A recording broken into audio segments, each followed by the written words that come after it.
देवकी नंदन खत्री के उपन्यास चंद्रकांता के 19वें अंक के साथ हम उपस्थित हैं। तेज सिंह, देवी सिंह और ज्योतिषी जी के जाने के बाद कुंवर वीरेंद्र सिंह इन लोगों के वापस आने के इंतज़ार में रात भर जागते रहे। सवेरा होने वाला था जब ये तीनों अय्यार लश्कर में पहुंचे। कुंवर वीरेंद्र सिंह जाग रहे थे, क्षमादान जल रहा था। इन तीनों अय्यारों की विचित्र सूरत देखकर वो हैरान हो गए। ये क्या हाल बना रखा है तुम लोगों ने? तेज सिंह ने कहा, बस अभी तो सूरत देख लीजिए, बाकी हाल थोड़ी सांस ले लें तो बताते हैं। अय्यारों ने अपने अपने कपड़े मंगाकर पहने ही थे कि इतने में सवेरा हो गया। कुमार ने तेज सिंह से पूछा, किस बला में फंस कर आए हो? तेज सिंह ने कहा, ऐसा धोखा खाया कि जन्म भर याद रखेंगे। जिनके ऊपर आप जान दिए बैठे हैं, जिनकी खोज में हम लोग मारे मारे फिर रहे हैं, इसमें कोई शक नहीं कि उनका आप पर प्रेम बहुत है, मगर न मालूम क्यों इतने छिपी छिपी फिरती हैं। उनके साथ एक से बढ़कर एक अय्यार हैं। अगर ऐसा जानते तो थोड़ा होशियारी से जाते। तेज सिंह ने पूरा हाल बताया। कुमार हंसने लगे। ज्योतिषी जी से बोले, आपके रमल को भी उन लोगों ने धोखा दे दिया? ज्योतिषी जी बोले, कुछ न पूछिए, सब आफत है। कुमार ने कहा, उन लोगों का खुलासा तो नहीं हुआ? भला इतना ही विचार लेते कि शिवदत्त के अय्यारों की कोई अय्यारी तो नहीं? ज्योतिषी जी ने कहा, नहीं, शिवदत्त के अय्यारों और उन लोगों का कोई वास्ता नहीं है, बल्कि उन लोगों को इनकी खबर भी नहीं होगी। इस बात को तो मैं खूब विचार चुका हूँ। तेज सिंह ने कहा, बस इतनी ही खैरियत है। देवी सिंह ने कहा, आज दिन में चलकर पता लगाएंगे। तेज सिंह ने कहा, फिर तिलिस्म कैसे टूटेगा? कुमार ने कहा, एक रोज काम बंद रहेगा तो क्या ही हो जाएगा। तेज सिंह ने कहा, इसीलिए मैं कहता हूँ कि चंद्रकांता की मोहब्बत आपके दिल में नहीं रही। कुमार ने कहा, कभी नहीं। चंद्रकांता से बढ़कर मैं दुनिया में किसी को नहीं चाहता, मगर न मालूम क्या कारण है कि इस वन कन्या का हाल मालूम करने के लिए मन बेचैन है। तेज सिंह बोले, खैर पहले तो पंडित बद्रीनाथ अय्यार को ले जाकर उस खोह में कैद करना है, फिर दूसरा काम देखेंगे। तेज सिंह ने कहा, हाँ, उनको ले जाता हूँ। 15 कोस का मामला है ही क्या, तब तक देवी सिंह और ज्योतिषी जी वन कन्या की खोज में जाएं। तेज सिंह पंडित बद्रीनाथ की गठरी लिए शाम होते होते तहखाने में पहुंचे। शेर के मुंह में हाथ डालकर जबान खींची और दूसरा ताला खोला, मगर दरवाजा न खुला। तेज सिंह के होश उड़ गए। फिर कोशिश की, लेकिन किवाड़ न खुला। आखिर लाचार होकर बद्रीनाथ की गठरी लादे वापस आ गए। देवी सिंह और ज्योतिषी जी वन कन्या की टोह में निकलकर थोड़ी दूर गए होंगे कि एक नकाबपोश सवार मिला। पुकार कर कहा, देवी सिंह, कहाँ जाते हो? तुम्हारी चालाकी हम लोगों से नहीं चलेगी। अभी कल आप लोगों की खातिर की गई है, अब क्या गिरफ्तार होना चाहते हो? थोड़े दिन सब्र करो, हम लोग तुम लोगों को अय्यारी सिखा देंगे। नकाबपोश की बातें सुनकर देवी सिंह मन में हैरान हो गए। ज्योतिषी जी की तरफ देखकर बोले, सुन लीजिए, ये सवार हम लोगों को अय्यारी सिखाएगा। नकाबपोश बोला, ज्योतिषी जी क्या सुनेंगे, ये तो शर्माते होंगे, इनके रमल को हम लोगों ने बेकार कर दिया है। बात करते करते देवी सिंह ने चालाकी से कूदकर सवार के मुंह से नकाब खींच ली। देखा तमाम चेहरे पर रोली मली हुई है, पहचान न सके। सवार ने फुर्ती के साथ देवी सिंह की पगड़ी उतार ली और एक खत उनके सामने फेंक कर घोड़ा दौड़ा कर निकल गया। देवी सिंह ने शर्मिंदगी के साथ खत उठा लिया। लिफाफे पे लिखा था, कुंवर वीरेंद्र सिंह। ज्योतिषी जी ने कहा, इस वक्त लश्कर में चलना पड़ेगा क्योंकि खत कुमार को देना है, देखें क्या होता है। दोनों आदमी लौटकर लश्कर में आए। कुंवर वीरेंद्र सिंह के डेरे पे पहुंचकर सब हाल कहा और खत हाथ में दे दिया। कुमार ने पढ़ा, जो हो, मैं आपके सामने तब तक नहीं आ सकती जब तक आप नीचे लिखी बातों पर लिखकर इकरार न कर दें। चंद्रकांता और मुझसे आपकी शादी एक ही दिन हो। चंद्रकांता से रुतबा मेरा कम नहीं होना चाहिए। अगर आप इन दोनों बातों का इकरार करेंगे तो कल ही मैं आपके घर का रास्ता लूँगी। इसके अलावा मैं ये भी बता दूं कि मेरी मदद के बिना आप चंद्रकांता को नहीं पा सकते। कुमार का इश्क वन कन्या से पूरे दर्जे पर आ गया था। कुंवर वीरेंद्र सिंह सोचने लगे, ये कैसे हो सकता है कि कुमारी और इससे मेरी शादी एक ही वक्त पर हो। चंद्रकांता कब मंजूर करेगी और महाराज जय सिंह इस बात को क्या मानेंगे? खैर जो भी हो, यदि मैं इसके बिना चंद्रकांता से नहीं मिल सकता तो मैं इकरारनामा लिख कर दूंगा। पीछे देखा जाएगा। कुमारी मेरी बात जरूर मान लेंगी। देवी सिंह और ज्योतिषी जी को कुमार ने खत दिखाया। वो लोग हैरान थे। सुबह होते होते तेज सिंह बद्रीनाथ की गठरी लिए वापस आ गए। कुमार ने पूछा, क्या हो गया? तेज सिंह ने कहा, क्या बताऊं, तहखाने का दरवाजा नहीं खुलता। कुमार ने कहा, किसी ने भीतर से तो नहीं बंद किया?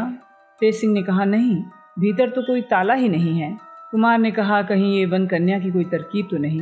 तेज सिंह ने कहा, आप गजब करते हैं, कहाँ वो बेचारी वन कन्या, कहाँ वो तिलस्मी तहखाना।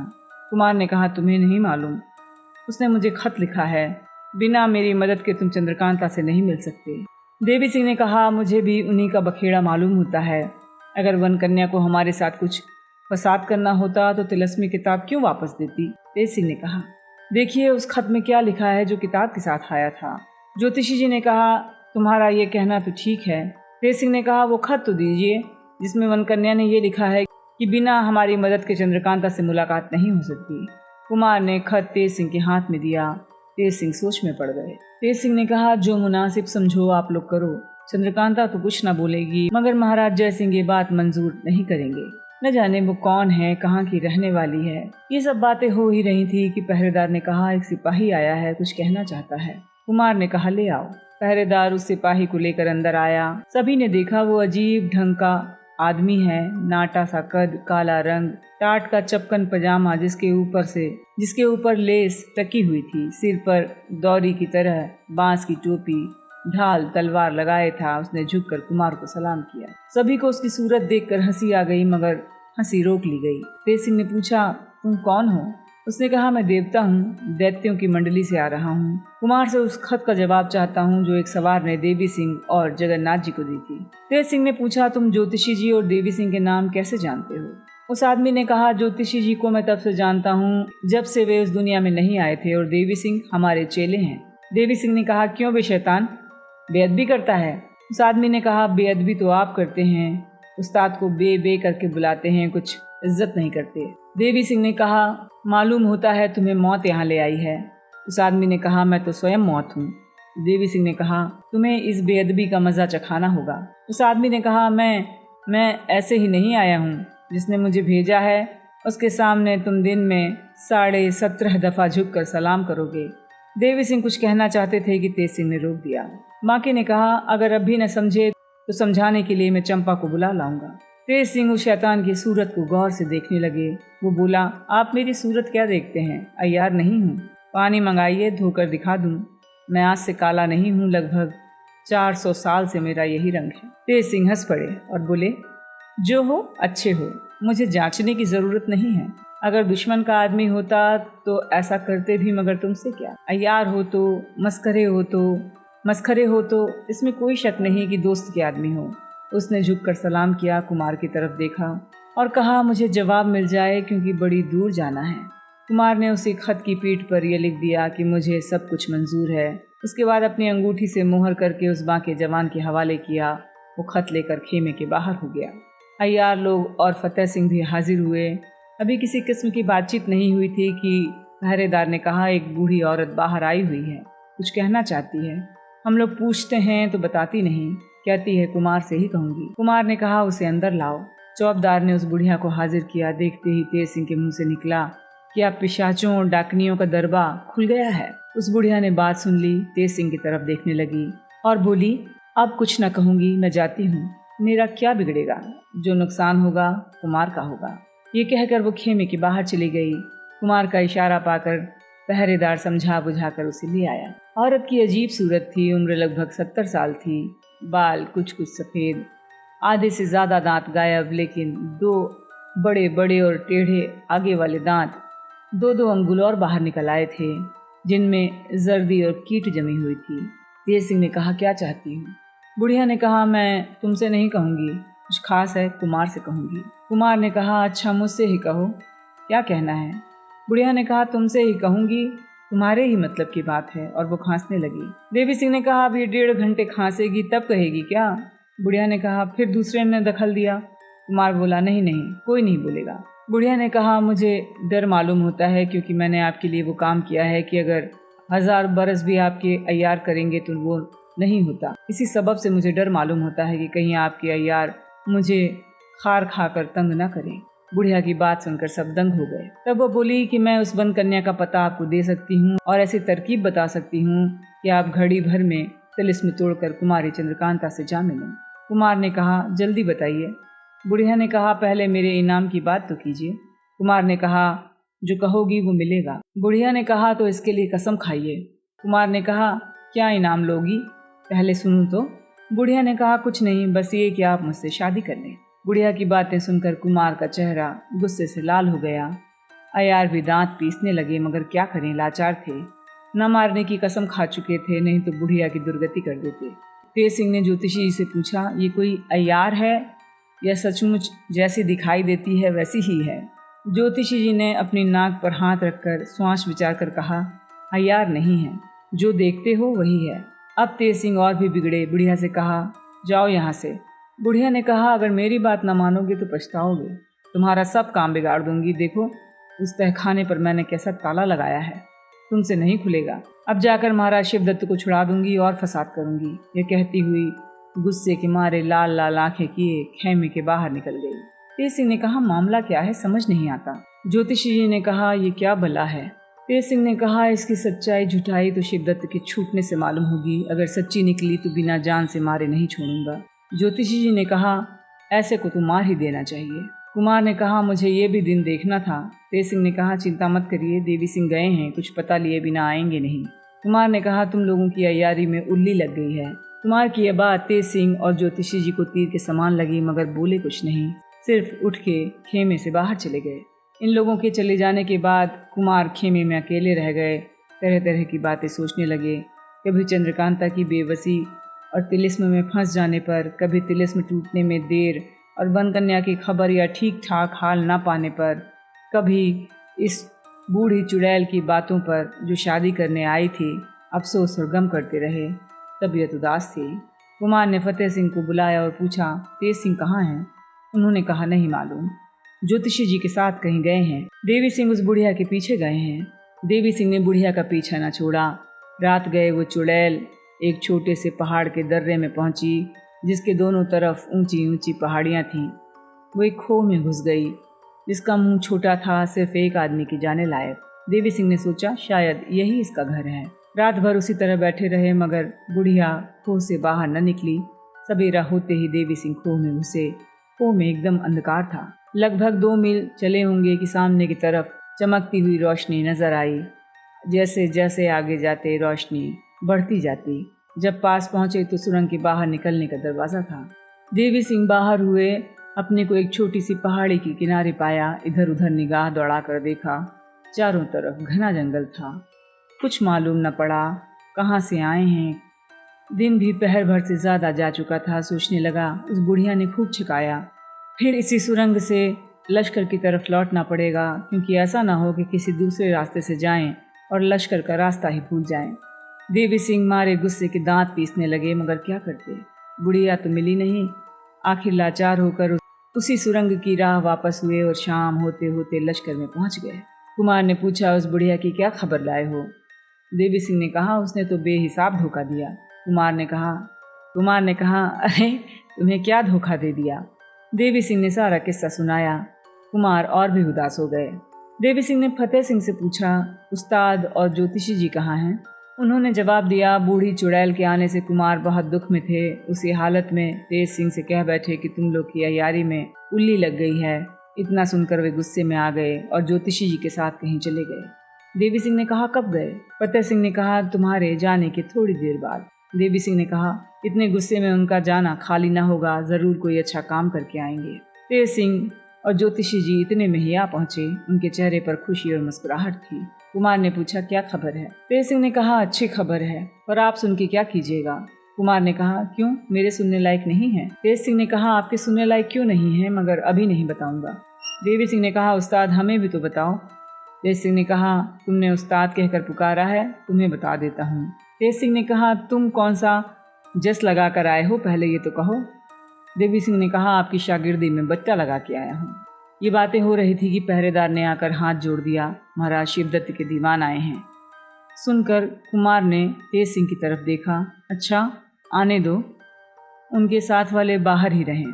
महाराज शिवदत्त के दीवान खेमे में हाजिर हुए। बहुत से हीरे जवाहरात नजर किए कुमार ने हाथ से छू दिया। दीवान ने कहा, महाराज शिवदत्त की तरफ से लेके आया हूँ। ईश्वर की दया से और आपकी कृपा से महाराज कैद से छूट गए हैं। आते ही दरबार करके हुक्म दिया है कि हमने कुंवर वीरेंद्र सिंह की ताबेदारी कबूल की है। हमारे जितने मुलाजिम या अय्यार हैं वे आज से कुमार को अपना मालिक समझें। रात जा चुकी थी। कुमार ने उसी वक्त दरबार आम किया। जब दरबार अच्छी तरह भर गया तो तेज सिंह को हुक्म दिया कि खत जोर से पढ़ो। तेज सिंह ने पढ़ना शुरू किया। मैं किसी ऐसे कारण से उस तहखाने की कैद से छूटा हूँ जो आपकी कृपा से छूटना कहला सकता है। जब कभी मौका होगा तो आपको मेरे छूटने का हाल मालूम हो जाएगा। अब मैं उम्मीद करता हूँ कि आप मेरे कसूरों को माफ़ करेंगे और ये नज़र कबूल करेंगे। आज के बाद हमारा कोई अय्यार या मुलाजिम आपसे अय्यारी या दगा नहीं करेगा। आप भी इस बात का ख्याल करें। शिवदत्त। कुमार ने हुक्म दिया, पंडित बद्रीनाथ जो हमारे यहाँ कैद में हैं लाए जाएं। जब वे आए तो इशारे से उनके हाथ पैर खोल दिए गए। उन्हें दीवान साहब के हवाले कर दिया गया और हुक्म दिया कि आप 2 रोज यहाँ रहकर चुनारगढ़ जाएं। फतेह सिंह को उनकी मेहमानदारी का हुक्म देकर दरबार बर्खास्त किया। कुमार ने कहा, तेज सिंह, बुढ़िया की बात तो सच निकली। तेज सिंह ने कहा, मगर महाराज शिवदत्त के खत से कुछ और ही बात पाई गई है। देवी सिंह ने कहा, उसके लिखने का कौन सा ठिकाना है, कहीं धोखा न दे रहा हो। ज्योतिषी जी ने कहा, चाहे शिवदत्त कैसी भी सफाई दिखाए मगर दुश्मन का विश्वास नहीं करना चाहिए। तेज सिंह ने कहा, आप विचारिए तो ये खत शिवदत्त ने सच्चे दिल से लिखा है या कोई बदमाशी है। ज्योतिषी जी ने कहा, यह खत तो सच्चे दिल से लिखा है मगर विश्वास नहीं होता कि आगे भी उसका मन साफ रहेगा। तेज सिंह ने कहा, आजकल तो ऐसे मामले रोज हो रहे हैं, किसी के सिर पैर का पता ही नहीं चलता। उसने ये खत यदि सच्चे दिल से लिखा है तो छूटने का खुलासा क्यों नहीं किया। ज्योतिषी जी ने कहा, जरूर कोई सबब होगा। कुमार ने कहा, आप रमल से पता नहीं कर सकते। ज्योतिषी ने कहा, नहीं, तिलिस्म में रमल काम नहीं करता। तहखाना तिलिस्मी है जिसमें आपने महाराज शिवदत्त को कैद किया था। तेज सिंह ने कहा, कुछ समझ नहीं आता। देवी सिंह ने कहा, वो चुड़ैल कोई अय्यार मालूम होती है। ज्योतिषी जी ने कहा, कभी नहीं, मैं विचार चुका हूँ, अय्यारी का तो वो नाम भी नहीं जानती। खैर जो भी होगा, अब कल से तिलिस्म तोड़ने का काम होगा। तेज सिंह ने कहा, हाँ। कुमार ने कहा, अच्छा अब तुम लोग जाओ। अगले दिन सभी लोग तिलिस्मी किताब और ताली की चाबी लेकर दालान में पहुंच गए। तहखाने का ताला खोलकर पत्थर की चट्टान को निकालकर अलग किया और नीचे उतरकर कोठरी में होते हुए बाग में पहुंचे जहां थोड़ी सी जमीन खोद कर छोड़ आए थे। उसी जमीन को फिर खोदा। 8-9 हाथ जमीन खोदने पर एक संदूक था जिसके ऊपर का पल्ला बंद था। ताले का मुंह एक छोटे से तांबे के पत्थर से ढका था जिससे मिट्टी अंदर न जा सके। कुमार ने चाहा संदूक को बाहर की तरफ निकाल ले मगर न हो सका। ज्यों ज्यों चारों तरफ से मिट्टी हटाते नीचे से संदूक चौड़ा निकलता चला आता। आखिर लाचार होकर कुमार ने तिलिस्म किताब खोली और पढ़ने लगे। लिखा हुआ था, ताली में रस्सी बांधकर जब बाग में घसीटते हुए जाओगे तो वो ताली जमीन में चिपक जाएगी। वहां से ताली उठा लेना और जमीन खोदना जब तक एक संदूक का मुंह न दिखाई पड़े। संदूक का ऊपर वाला हिस्सा निकल आए तो खोदना बंद कर देना, क्योंकि यह असल में संदूक नहीं दरवाजा है। बाग के बीचों बीच जो फव्वारा है उसके पूरब तरफ ठीक 7 हाथ हटकर जमीन खोदना, एक हांडी निकलेगी, उसी में इसकी चाबी है। उसे लाकर तहखाने का ताला खोलना, सीढ़ियां दिखाई पड़ेंगी, उसी रास्ते से नीचे उतर जाना। भीतर वहाँ तहखाना है, बहुत अंधेरा और धुएं से भरा होगा। कोई रोशनी मत करना, क्योंकि आग या मशाल के लगने से धुआं जल उठेगा जिससे बहुत मुसीबत होगी। तुम लोगों की जानें न बचेंगी। मुंह पर कपड़ा लपेट कर तहखाने में उतरना। टटोलते हुए जिधर रास्ता मिले जल्दी जल्दी चले जाना, जिससे नाक के रास्ते धुआं दिमाग में न चढ़े। थोड़ी ही दूर पर एक चमकती कोठरी मिलेगी जिसमें कुल चीज़ें दिखाई पड़ेंगी। तमाम कोठरी में नीचे की तरफ तक तार लगे होंगे। बहुत खोज करने की ज़रूरत नहीं है, तलवार से इन तारों को काटकर बाहर निकल आना। कुमार ने पढ़ना छोड़ दिया। चाबी निकालकर तहखाने का मुंह खोला। देवी सिंह ने कहा, अपने अपने मुंह पर कपड़ा लपेटते जाओ। तिलिस्म क्या है, जान का जोखिम है। रोशनी मत करो, अंधेरे में टटोलते चलो, आंख के रहते अंधे बनो और जल्दी चलो, दिमाग में धुआं भी न चढ़ने पाए। देवी सिंह की बात सुनकर सब हंसने लगे। सभी ने कपड़े लपेटे और घुसकर चमकती हुई कोठरी में पहुंच गए। जहां तक हो सका जल्दी जल्दी उन तारों को काटकर तहखाने से बाहर निकल गए। तहखाने से बाहर निकलकर 2 घंटे तक चारों आदमी बेसुध पड़े रहे। जब होशो हवास ठिकाने आए तो तेज सिंह ने ज्योतिषी जी से पूछा, दिन कितना बाकी है? उन्होंने कहा, 4 घंटा। कुमार ने कहा, अब कोई काम करने का वक्त नहीं है, 1 घंटे में क्या होगा। चारों आदमी बाग से रवाना हुए, कोठरी और तहखाने के रास्ते होकर खंडहर के दलान में आए। पहले की तरह चट्टान को तहखाने के मुंह पर रखकर ताला बंद किया, खंडहर के बाहर अपने खेमे में आ गए। थोड़ी देर आराम करने के बाद कुमार के जी में आया, जरा जंगल में इधर उधर घूमकर हवा खानी चाहिए। तेज सिंह से कहा, वो भी तैयार हो गए। तीनों अय्यारों को साथ में लेकर लश्कर के बाहर हुए। कुमार घोड़े पर और अय्यार पैदल थे। कोस भर के करीब ही गए होंगे कि मोटे से साखू के पेड़ में कुछ लिखा हुआ एक कागज पर चिपका था। तेज सिंह ने कहा, देखो कैसा कागज है, क्या लिखा है। देवी सिंह ने उस कागज को पढ़ा। क्योंकि अब तुम्हें मालूम हो गया होगा कि मैं कैसी आफत हूँ, कहती हूँ मुझसे शादी कर लो, 1 घंटे में तिलिस्म तोड़कर चंद्रकांता से मिलने की तरकीब बता दूंगी। लेकिन तुमने नहीं माना। आखिर मैंने गुस्से में महाराज शिवदत्त को छुड़ा दिया है। अब क्या इरादा है, शादी करोगे? मंजूर हो तो इस पेड़ पर लिख कर चिपका दो, मैं तुरंत तुम्हारे पास आ जाऊंगी। और अगर ना मंजूर हो तो साफ जवाब दो। अब की दफा मैं चंद्रकांता और चपला को जान से मारकर कलेजा ठंडा करूंगी। मुझे तिलिस्म में जाते कितनी देर लगती है, दिन में 13 दफा जाऊं और आऊं। अपनी भलाई और मेरी जवानी की तरफ ख्याल करो। मेरे सामने तुम्हारे अय्यारों की अय्यारी नहीं चलेगी। देवी सिंह ने किया था ना मेरा पीछा, क्या हुआ? मेरी बात मानो, जिद मत करो। मेरे कहने से शिवदत्त तुम्हारा दोस्त बना है, समझ जाओ। तुम्हारी सूरजमुखी। इसे पढ़कर देवी सिंह ने हाथ के इशारे से सभी को अपने पास बुलाया और बोला, आप लोग पढ़ लीजिए। सूरजमुखी पढ़कर सबको हंसी आ गई। कुमार ने कहा, देखो तो इस चुड़ैल ने कैसे अपना नाम मजे से लिखा है। ज्योतिषी जी ने कहा, चाहे जो भी हो, मगर मैं ये बताता हूँ कि चुड़ैल कुमार का कुछ नहीं बिगाड़ सकती। इस लिखावट की तरफ आप ध्यान मत दीजिए। कुमार ने कहा, आपका कहना ठीक है, मगर जो कहती है वो कर देती है। इतना कहकर कुमार आगे बढ़े। ज्योतिषी जी के कहने पर भी कुमार की तबीयत उदास थी। वो अपने लश्कर में लौट आए और तीनों अय्यारों के साथ खेमे में चले गए। सूरजमुखी पर बात होती रही। कुमार ने भोजन किया और पलंग पर जा लेटे। नींद क्यों आनी थी? पड़े पड़े राजकुमारी चंद्रकांता की बेबसी, मन कन्या की चाह और बूढ़ी चुड़ैल की शैतानी को सोचते सोचते आधी रात गुजर गई। खेमे में किसी के आने की आहट मिली। दरवाजे की तरफ देखा तो तेज सिंह थे। बोले, कहो तेज सिंह, क्या खबर है? तेज सिंह ने कहा, एक बढ़िया चीज हाथ लगी है। क्या है, कहाँ है? तेज सिंह ने कहा, खेमे के बाहर आइए। कुमार ने कहा, चलो। कुमार के पास पहुंचते ही भीड़ हटा दी गई। मशाल जल रही थी।